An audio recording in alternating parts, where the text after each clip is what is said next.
I'm going to do a video today that's like talking about 7 signs that you're a psychic but you don't know it. So there's a little bit of noise around because my dog is walking around the place and I don't really feel like making him stay in one place because he's so cute. So yeah, we'll just get started with this video. I'm gonna do probably a series of videos around psychic development and psychic empowerment because it's something that's very close to my heart, and I know a lot of people that probably find my channel are like sensitive souls who are beautiful. Yeah, because I kind of use it I almost intertwine. I think your psychic ability is your sensitivity in so many ways.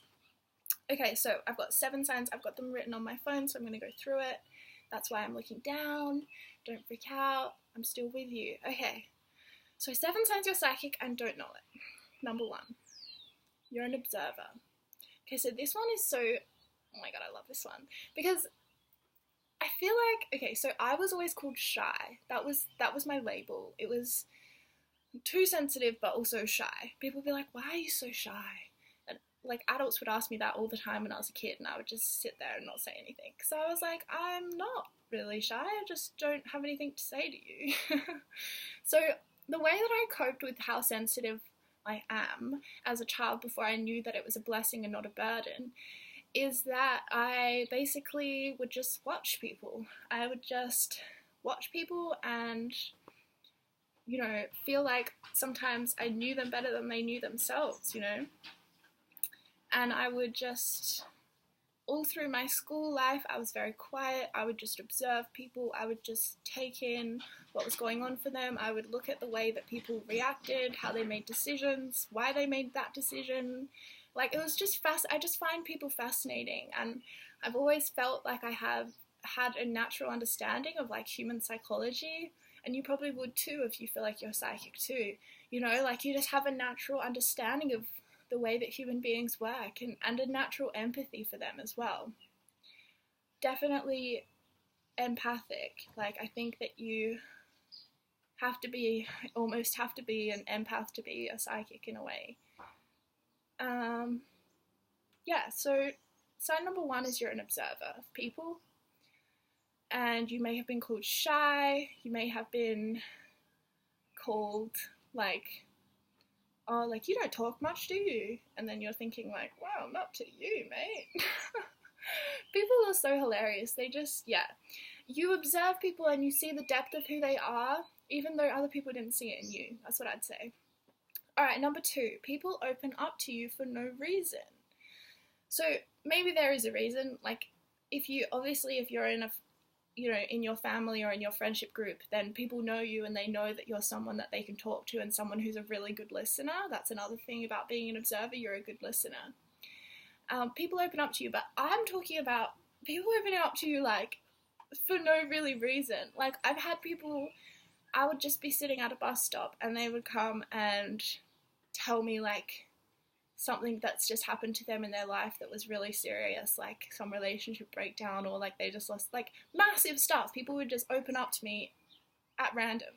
I've also had, like, a lot of times if I'm at a social situation, you know, I'm more quiet in social situations, and people would just come up to me and then just pour their hearts out to me about stuff going on for them. And, like, a lot of this time, like, there's people that I haven't seen in years, or like I don't really know them that well. They're like a cousin who I've, you know, not that close with, and then all of a sudden they're telling me about their ex-girlfriend from 10 years ago, and I'm like, wow, okay, this is really serious for you. So that would also be happening for you. People open up to you for seemingly no reason, maybe in the streets randomly, maybe at social gatherings, maybe just you're the person that all your friends come to when they have a problem. You're the person who listens to people the best, you know. That's a sign you're a psychic.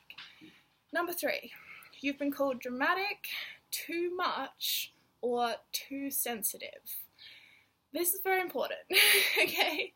I think this is, like, very, probably across the board, anyone who is psychic or sensitive has been put down for that at some point in their life. They've been told, especially as children, oh my god, you're so dramatic. Why are you overreacting? Why are you making such a big deal about this? You know, why are you, your feelings are too much, your needs are too much, everything about you is just too much. So I understand this is probably a wound for a lot of people still. I've done a lot of healing work myself to deal with this shit. But yeah, I get it. It's not a nice thing to hear from people, for sure. But, you know, it's our responsibility to change how we view ourselves, okay? It's not anyone else's responsibility. We can't wait around for other people to do it for us. We can't wait around until, you know, mom or dad thinks, oh, you're amazing, you're a psychic, how amazing. Like, no, we empower ourselves, okay? That's how it works. So I understand how painful it is to have been labelled sensitive or to be labelled as dramatic or too much and to have your feelings or your sensitivity invalidated for you, but the way to move forward is to simply validate it for yourself. That's all we can do, you know, and honestly I believe that the psychic gifts that you were given, that I was given, part of it is an initiation into, like, part of opening up to these gifts is to undergo an initiation with the self, is to undergo an initiation with understanding how to have a relationship with yourself that is like, that means that we validate our own experiences for ourselves. Because if we're searching for validation outside of ourselves, I'm telling you now that the more you embrace your psychic sensitivity, the less validation you will receive from anybody. I'm talking lover, I'm talking family, I'm talking your best friend of 20 years. It doesn't matter, they cannot validate this for you. And if you go to them seeking validation, you're going to feel let down. So just don't put that on people in your life. Validate it for yourself, okay? Trust me, I went through that initiation process too. I was trying to seek validation at the start of this whole journey for myself, from other people, from my partner at the time. And, you know, it's just never going to come from anyone else except for ourselves, right? So it's like, just know that and skip all of the hard bits, okay? That's my advice. Okay, number 4, the fourth sign that you're a psychic and don't know it is you've always felt that your sensitivity was a burden and not a blessing. So I threw that in there because, as in the not a blessing part, because I believe that your sensitivity is your strength. Your sensitivity is your gift. Your sensitivity is your gift not only to yourself but to the entire world at large. And the sooner that you come to terms with that and awaken to that, the happier you're going to be, and the happier the whole world will be, because you've awakened to who you truly are and you're sharing that with the world, you know? So that's my message about sensitivity. Like, I understand how confusing it is to be sensitive, because, because we don't know how to deal with it. We're not taught how to deal with it. Most of the time, like, you know, you might come from a family who are sensitive people, but like if you're a psychic sensitive soul or starseed or whatever you want to label it as, then it's like, that's going to be next level sensitive, that people aren't really going to know how to deal with that. And a lot of the time, unfortunately, it leads to some other stuff, but we'll get there at number 7. Okay, so sign number 5 is that you see spirits out the corner of your eye, or you see things out the corner of your eye, and then when you turn around and really take a look at what you thought you saw, it's gone. That's a spirit. That's you seeing the veil between this world and spirit world dissolve. That's you being able to see through that veil of illusion and to go deeper into an understanding of there's more than meets the eye to this world. There's more than just meets the eye, okay? And we're meant to not see, you know? Like, there's a reason why we forget who we truly are, and there's a reason why we don't see the veil. Like, there's a reason there is a veil that we don't see beyond that, because it's a lot to take in. So that's why I believe, like, psychic souls are older souls, or they're strong souls. Maybe they've just incarnated as a human for the first time, and they've spent a lot of time being, you know, some kind of alien cosmic being on a different planet, whatever. There's something about your energy frequency that can hold this ability, because I'm telling you, it's not an easy thing to hold. It's amazing, it's a blessing, but it's not easy. I'd never say to you it's easy. No way, it's not easy. So yeah, as you start like opening your clairvoyance, if you feel like you have a psyche that can hold it, that's my other warning is, you know, don't open to this stuff unless you really, really want to open to this stuff, because you're opening yourself up to the world of love, but also to the world of fear. And there are a lot of beings in spirit form that wish to feed off of our fear. That's what I'll say. They wish to feed off of our fear. So unless you feel empowered enough to stand up to those beings that might approach you with love in your heart, and you empowered as who you are with love in your heart, and you offer them love, even though they're scary, even though you feel like you just want to pull the covers over your eyes, you stand strong and you say, only the beings of the highest vibration of love and light may remain. And guess what? If they're based in fear, if they're evil, which basically just to me, evil means they're not ready to receive love yet, they're going to leave. They're going to get out of your life, because if they're there to feed on your fear, then if you offer them love, they have nothing to feed on and they will leave. That's another thing. You have to feel like you can protect yourself to open to this stuff. That's a really important aspect of it. Because otherwise you're opening to all this shit and it gets overwhelming, and you have to have a very strong psyche to hold it and not go down the fear route and just get completely sucked into fear, which is very easy to do. So it's always about, when we see things, when we have visions, when we even hear messages, anything that comes through spirit realm, we have to interpret through the lens of love. Even if it's a really scary, like reptilian or some kind of evil looking being, we offer them love with power. We stand in our power, we offer them love, and we invite them to leave if we need to. You know, you get to call the shots. You have more power than you think. You really do. And guess what? They're more afraid of you than you are of them. It's just like with a spider.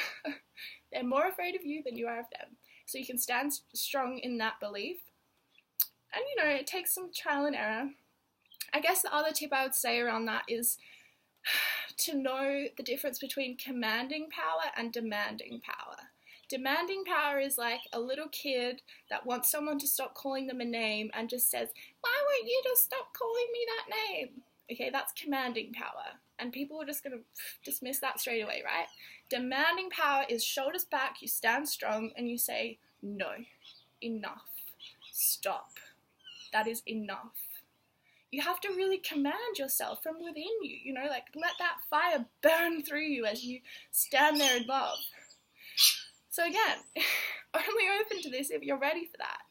And, you know, it's going to be a lot of work in your own psyche of turning things around from fear into love. How do I not interpret this visitation through fear? How do I actually interpret this through love? It's very important. It's very, very important. Number 6 is the signs. Number 6 of the signs you are psychic and you don't know it is you hear your name called in public, there's no one there. You're turning around and you're like, what the what? Or you just like hear like a whisper, and again there's no one there, and you're like, what? Or you hear a message that comes through your third ear, which is the back of your head between both of your ears. They come in around that level, and it's messages of wisdom that you haven't thought of yourself. You can't really take ownership for it. You're like, where did that even come from, right?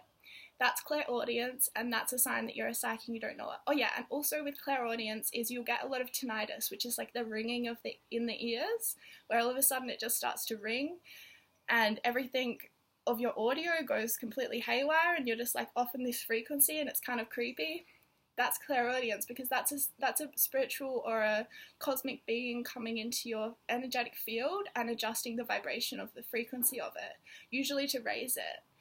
And they're usually like, when it's that intense, it's usually either your spirit guide trying to make an adjustment in terms of like coming in. Keep in mind what you have just thought of as well. Like whatever you had just thought of when that you know, ringing began to happen. What were you just thinking about? Was it something like, oh, maybe I should do this or this? You know, it's probably your guide being like, yes, do it! You finally thought of it!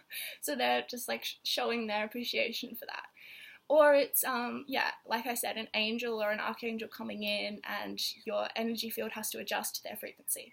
Okay, so that's another sign. That's number 6. Number 7.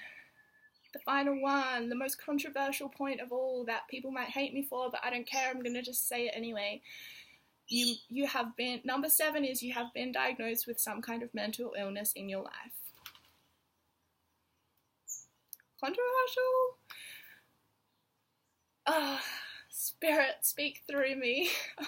I need your help in articulating this because I know how much people are going to resist it. And if you don't resist it, then bless you, thank you. But I understand if you're not interested in having a different perspective on mental illness explained, then please click out now and just be at peace with yourself. If you are, then here we go. I think that a lot of the times psychic souls will get diagnosed with something, whether it's depression, anxiety, an eating disorder, like BPD, bipolar, psychosis, schizophrenia, whatever, because they aren't aware of how to deal with their sensitivity, because they aren't aware that you have to put up protection around yourself so that spirits don't come to you that you'd actually rather not know about, such as the spirits that evoke fear in us. Like, they've been described in all kinds of ways, but I'm sure you can imagine something. The spirits that evoke fear in us, you know, if we give them our power and they start feeding on our fear, then they're going to make our life a living hell, okay? Now, very controversial. I understand that people might be resistant to this, but I really can't not say it.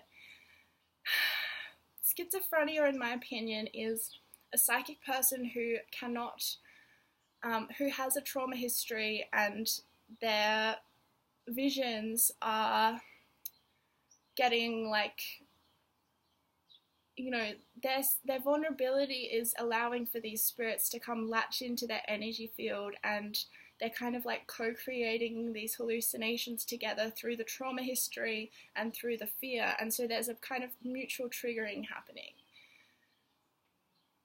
Yeah. I don't know how much I want to say more about that spirit, because I know that people might get really offended by that, and yeah, I just want to respect people's experiences and not, you know, not try and say that I know best, because I don't, but this is just my opinion and my view on it. And Spirit's opinion and Spirit's view, not really just mine. So what else around this stuff? There's a lot in this number 7. Yeah, okay, so I will also heed a warning around Ouija boards. Don't ever use them, especially if you think you're psychic, because what happens is, yes, spirits will come through. There's no question of that. If you're like, oh, I don't know if it'll come through or anything. Yes, they will. And what happens is, you know, you might get in contact with a deceased loved one, but most of the time you're going to get in contact with a spirit that does not have your best interests at heart, a spirit that would like to feed on your energy, and usually they do that through fear. And what that is going to happen, you're in a group of people, you're inviting spirits into your world. They're going to latch on to the most vulnerable person in that room, to the most vulnerable person. And usually that person is someone who has a mental illness already, or who's experiencing some kind of low self-worth, something like that. They're going to latch on and really interfere with that person's life. So just don't go there. It's not okay. Like, I don't know why it's been normalized as this like cult thing. It's just not okay, in my opinion. And if you have any respect for spirit world, then you will not use something like that at all. There's so much in this topic, which is why I feel like I need to make a video series, because I think spirit really wants me to just end on how to protect yourself. So number 8, like bonus, number 8, how to protect yourself if you believe you are sensitive or psychic in any way. So the most important thing is to, like I said, stand in your power, interpret through a lens of love, make sure that you are putting your love out there and not putting your fear out there. It's okay to feel afraid, but it's also important that you stand up to that fear. You don't just let that fear rule you, okay? You realize you're bigger than that fear. Offer evil spirits love, they will leave. If they are not evil, then you may actually heal them. Like, that's a whole nother video, how to heal soul fragments and stuff like that. That's a whole nother video. But yeah, the other way you can protect yourself is to basically do aura work. So make sure that you are using your third eye. You can also close and open your third eye, by the way. So I have this black tourmaline ring, and I usually like go like this to close my third eye and to open my third eye as well. So I like to play around with my third eye and really make sure that when I'm opening it because I actually want to open it and I want to work with spirit world. And when I'm closing it, I'm respecting that and I'm not trying to, peek beyond the veil after I've closed my third eye, right? We have to have boundaries with this stuff because spirit world won't have boundaries with us, trust me. You'll have dead people visiting you in your kitchen and you're just like, get the fuck out, bro. It's not okay. Alright, so having like a boundary around you. So I like to imagine like white thread that's like really thick, like it's like a strand of white thread that's been wrapped around me so much that it's like impenetrable. And I always, like almost every day, I'll check in with my protective field and I will say aloud, I am protected by spirit always, I am protected always, I am safe always, spirit is protecting me always, because she is, because yours is too, don't worry. And I also ask spirit, I say, can you filter the spirits that visit me? I ask my spirit guide, filter the spirits that come visit me. I want you to decide who visits me and who doesn't, because they have your best interests at heart, so they're only going to send ones that are helping you to learn and grow, okay? Which is again where that lens of love comes in. It's really easy for a really genuinely harmless spirit who has, something else intentional, like, they just want to say hello, or they have a message for their living loved one and they're deceased or something like that. Like, you have to be respectful that they're not all out to get you, So, like, once you put up that boundary and you have that protective field around you and you check in with that and you open and close your third eye when you need to, then I think you can really start to really challenge how you interpret things through fear and realize, okay, I need to work more on interpreting things through love. Really challenge how your mind just goes straight to the fear interpretation and really try and be like, okay, so if this being was actually based in love, what else could that mean? What else could this visitation mean? Is there anything else you'd like me to say, Spirit?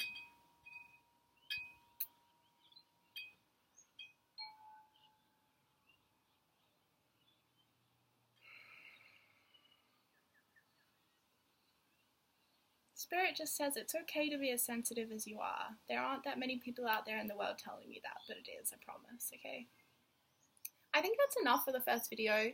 Let me know if this resonated with you in any way, and if you'd like to know more. I think I'm just gonna, Spirit would like me to do a series about psychic empowerment and development, so I'm going to, because I want to help people out, and I know from my own experience how challenging it is to get to that empowered place with it, because it's really just like a lot to wade through. And yeah, I want to talk to you guys as well about my own journey with mental illness and how I overcame that by understanding spirit in a different way.